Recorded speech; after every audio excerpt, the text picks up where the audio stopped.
आता वेळेत पुढच्या महत्त्वाच्या बातमीकडे. संजय राऊत यांनी मोठे विधान केलेलं आहे. महाविकास आघाडीमध्ये राज ठाकरे यांना येण्याची इच्छा आहे असं म्हणतायत खासदार संजय राऊत.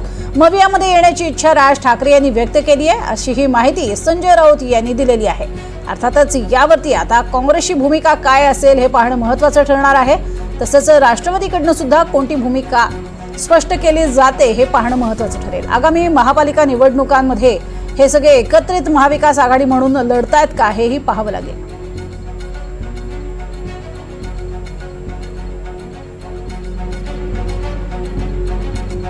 संजय राऊतांनी हे मोठं विधान केलेलं आहे. कालच महत्त्वाची भेट ही झालेली होती उद्धव ठाकरे आणि राज ठाकरे यांची, आणि या भेटीमध्ये नेमकं काय घडलं आणि या भेटीनंतर एक महत्त्वाचं विधान खरं तर संजय राऊत यांनी आज केलेलं आहे.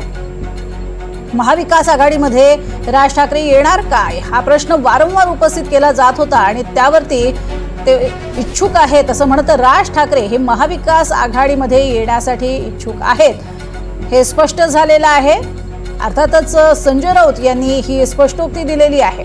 त्यामुळे आता आगामी काळामध्ये महाविकास आघाडीमधल्या इतर महत्त्वाच्या घटक पक्षांची नेमकी काय भूमिका आहे हे देखील पाहणं महत्त्वाचं ठरणार आहे. काँग्रेस फारशी अनुकूल नाही अशा स्वरूपाची सुद्धा माहिती यापूर्वी आपल्या समोर आलेली आहेच. मात्र आता राज ठाकरेंच्या भूमिकेनंतर काय घडतं पाहणं महत्त्वाचं ठरेल.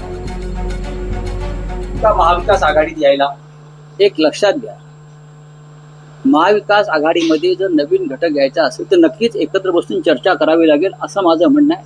आणि काँग्रेसचं नेतृत्व दिल्लीमध्ये, काँग्रेसच्या नेतृत्वाला इथे अधिकार घ्यायचा, कोणताही निर्णय घ्यायचा अधिकार नाही हे मान्य केलं पाहिजे. जसं अजित पवार किंवा आहे तुमचे एकनाथ शिंदे हे निर्णय घेऊ शकत नाही, त्यांचा निर्णय अमित शहा घेतात दिल्लीत. काँग्रेसचंही तसंच आहे. महाराष्ट्रात 3 पक्ष आहेत जे स्वतः निर्णय घेऊ शकत नाहीत. एक पक्षाचे अध्यक्ष खरगे साहेब आहेत, ते दिल्लीत निर्णय घेतील, आणि दुसरे जे 2 पक्ष सरकारमध्ये सामील आहेत त्यांचा निर्णय अमित शहा घेतात, कारण तो त्यांचा मालकीचा पक्ष आहे. ज्यांचं नेतृत्व दिल्लीत आहे ते दिल्लीतून निर्णय घेतील. आम्ही सगळे उरलेले लोक महाराष्ट्रात आहोत, आम्ही महाराष्ट्रात निर्णय घेऊ. आणि उद्याच्या शिष्टमंडळामध्ये महाराष्ट्र नवनिर्माण सेनेचे अध्यक्ष राज ठाकरे, उद्धव ठाकरे आणि इतर माननीय शरद पवार साहेब सामील होत आहेत. स्पेसिफिक प्रश्न आहे, पुन्हा एकदा विचारतो. तुम्ही अलीकडच्या काळात राज ठाकरेंना अनेकदा भेटलेला आहात. असं म्हटलं जातंय राज ठाकरे आणि उद्धव ठाकरे एकत्र येतील, शरद पवारांना घेण्याचेही प्रयत्न सुरू आहेत. स्थानिक स्तरावर शरद पवारांना घ्या अशी नेते पदाधिकाऱ्यांची मागणी आहे. असं असताना राज ठाकरे महाविकास आघाडीत येण्यास तयार आहेत का, इच्छुक आहेत का, तशी काही त्यांनी इच्छा प्रकट केली आहे का? आता मी तुमच्या माहितीसाठी एक ब्रेकिंग न्यूज देतो. येस, तेच आम्हाला स्वतः राज ठाकरे यांची इच्छा आहे. अरे वा, की आपल्याला महाविकास आघाडीतला घटक पक्ष असलेला काँग्रेसला सुद्धा सोबत घेणं गरजेचं आहे. ही त्यांची एक भूमिका आहे. त्याचा अर्थ निर्णय नाही. मी परत बघा मी काय म्हणतोय, कारण प्रत्येकाचं या राज्यामध्ये एक स्थान आहे. जसं शिवसेनेचं आहे, म्हणजे आमच्या बाळासाहेब ठाकरेंच्या, उद्धवजींच्या, महाराष्ट्र नवनिर्माण सेनेचा आहे, माननीय शरद पवार साहेबांचा आहे, डाव्या पक्षांचा आहे.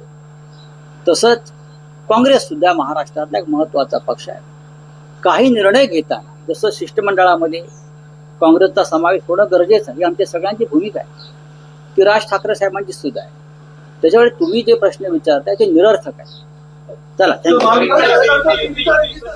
तुम्ही येण्याची इच्छा राज ठाकरे यांनी व्यक्त केलेली आहे असं म्हणत एक महत्त्वाची बातमी संजय राऊत यांनी दिलेली आहे. तुम्हाला ब्रेकिंग न्यूज देतो असं म्हणत राज ठाकरे हे स्वतः इच्छुक आहेत मवियात येण्यासाठी असं त्यांनी म्हटलंय.